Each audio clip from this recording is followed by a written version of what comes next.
എൻ്റെ പേര് പ്രകാശ് എന്നാണ്. വിനീത് ശ്രീനിവാസൻ ഡയറക്റ്റ് ചെയ്യുന്ന മലർവാടി ആർട്സ് ക്ലബ്ബിലെ 5 പേരിലെ ഒരാളാണ്. മലർവാടി ആർട്സ് ക്ലബ്ബിലെ ഒരാളാണ് ഞാൻ. എൻ്റെ പേര് കുട്ടു. ഈ സിനിമയെക്കുറിച്ച് പറയുകയാണെങ്കിൽ വിനീത് ശ്രീനിവാസൻ ആദ്യമായി കഥ, തിരക്കഥ, സംവിധാനം ചെയ്യുന്നതും ഗാനം രചിച്ചതും അതിലെ ഗാനങ്ങൾ ചിലതൊക്കെ പാടിയിരിക്കുന്നതും അദ്ദേഹമാണ്. ഞങ്ങൾ 5 പേരും ഇതിലെ പല വ്യത്യസ്തമായ വേഷങ്ങളാണ് ചെയ്യുന്നത്. 5 പേരുടെയും വേഷങ്ങളെക്കുറിച്ച് ഞാൻ പറയാം. എൻ്റെ വേഷത്തെക്കുറിച്ച് പറയുകയാണെങ്കിൽ ഇതിലൊരു ചെറിയ ഈ 4 പേരെയും ഡിപ്പെൻഡ് ചെയ്ത് ജീവിക്കുന്ന ഒരു വ്യക്തിയാണ് ഞാൻ. മാത്രമല്ല ഈ ഗ്രൂപ്പിലെ ഒരു എൻ്റർടൈനർ. ആദ്യമായിട്ടാണ് വിഷു ഒരു ഫിലിം ലൊക്കേഷൻ ഞങ്ങൾ ആഘോഷിക്കുന്നത്. അതും വിനീത് ശ്രീനിവാസൻ്റെ കൂടെ ആഘോഷിക്കാൻ സാധിച്ചതിൽ ഞങ്ങളെല്ലാവരും സന്തുഷ്ടരാണ്.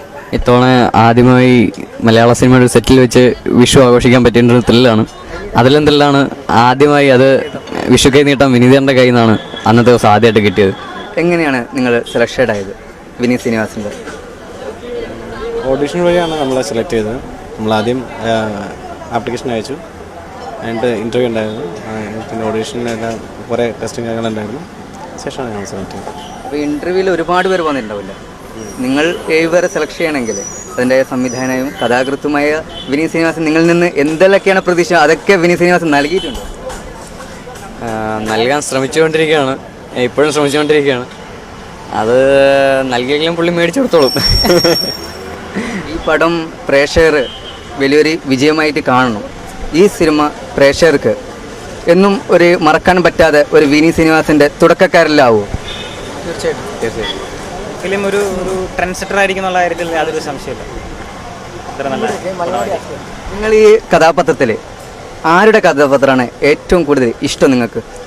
കുട്ടുവിൻ്റെ കുട്ടുവിൻ്റെ കഥാപാത്രമാണ് ഏറ്റവും ഇഷ്ടപ്പെട്ടെന്ന് നിൽക്കുന്ന ഇവരൊക്കെ പറയുന്നത്. സ്വന്തം കഥാപാത്രം ഇഷ്ടപ്പെട്ടെന്ന് സ്വയം പറയുന്നത് മോശമല്ലേ?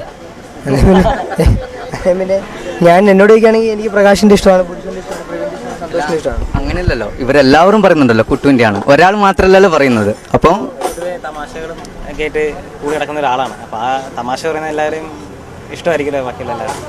അതുകൊണ്ടുള്ള ഒരു താല്പര്യമാണ്. ഇതിൻ്റെ അകത്ത് ആരാണ് ഒരു പെണ്ണിനെ മയക്കിയെടുക്കുന്ന ആൾ? പുള്ളിക്ക് റൊമാൻസ് ഒക്കെ ഉണ്ട് ഇതിൽ. അപ്പോൾ ഇവരാണ് നായിക ഇവിടെ ഉള്ളത്. ഓക്കെ, അപ്പം നിങ്ങൾക്ക് അതിൻ്റെ ഒരു അസുഖമില്ലേ? തീർച്ചയായും ഇല്ല എന്നൊക്കെ പറയും. അല്ല, കഴിവുള്ളവർക്കല്ലേ കിട്ടത്തുള്ളൂ. സാധാരണ പുരുഷ ഭാഗ്യവാനാണ്. നമുക്ക് കഴിവില്ലായിരിക്കും, ആയിരിക്കും, അതായിരിക്കുമല്ലോ പുരുഷന് കിട്ടിയത്. ചോദിക്കണല്ലോ, നമുക്ക് വിരോധമൊന്നുമില്ല. നിങ്ങൾക്ക് കഴിവുണ്ടായതുകൊണ്ടല്ലോ 100ഓളം കുട്ടികൾ ഇന്റർവ്യൂവിന് വന്നിട്ട് നിങ്ങൾക്ക് സെലക്ഷൻ ആയത്. അപ്പൊ നിങ്ങൾക്ക് കഴിവില്ലാന്നൊരിക്കലും പറയരുത് അല്ലേ? നായിക ഞങ്ങൾക്ക് അഭിനയം അറിയാം. ഒരു കാര്യം ചെയ്യാം, എടുത്ത പടത്തില് ഒരു നായികയെ കൂടെ നമുക്ക് കാണുകയും ചെയ്യാം. ഒരുപാട് സിനിമകളിൽ അഭിനയിക്കണം. കാരണം വെച്ചാല് നിങ്ങൾ എത്ര സിനിമകളിൽ അഭിനയിക്കുന്നുണ്ടോ അതൊക്കെ വിനീത് ശ്രീനിവാസന്റെ വിജയം. തീർച്ചയായിട്ടും വിനീത് ശ്രീനിവാസന്റെ വിജയത്തിന് വേണ്ടി നിങ്ങൾ ഒരുപാട് സിനിമകളിൽ ഉണ്ടാവണമെന്ന് ഞങ്ങൾക്ക് എല്ലാവർക്കും പ്രേക്ഷകരോടൊക്കെ നമുക്ക് പ്രാർത്ഥിക്കാം.